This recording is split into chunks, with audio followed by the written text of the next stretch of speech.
хотелось бы здесь сказать о том, что при любом составлении документа, соглашения, все-таки надо учитывать, что оно должно быть составлено на паритетных началах. А в этом документе, по крайней мере, то, что у нас есть, мы этого не видим.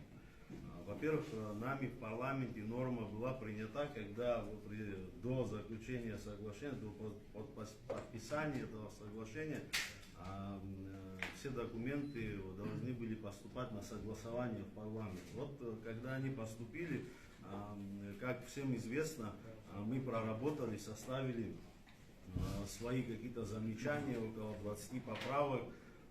Да, некоторые там отмелись, но были приоритетные. Я опять это повторяю, потому что эта работа велась.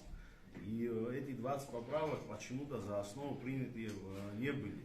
Я вообще считаю, что это недоработка в первую очередь нашей исполнительной власти, потому что нами, как парламентом, как законодательным органом, эти поправки были предложены. А что там дальше, как мы не смогли договориться, как не смогли эту позицию донести и отстоять, ну это уже, знаете как, а нам приходится сегодня ответственность брать, нам приходится брать это сегодня на себя, эту такого рода ответственность. Но с учетом того, что мы говорили, с учетом привлечения в общественности, людей заинтересованных, тех, кто будет жить по этому соглашению, все эти люди высказали, что это соглашение, оно для нас, для абхазской стороны, оно невыгодно.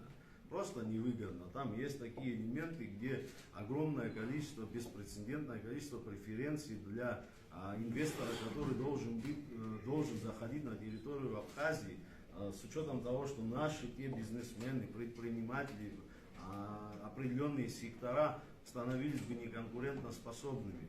Поэтому я хочу сказать о том, что сегодня мы берем на себя такую ответственность, да, но никто не говорит в дальнейшем, что нам нет необходимости там, в инвестициях и тому подобное. Просто на паритетных началах, еще раз хочу повторить, и с тем, чтобы был интерес Республики Абхазия.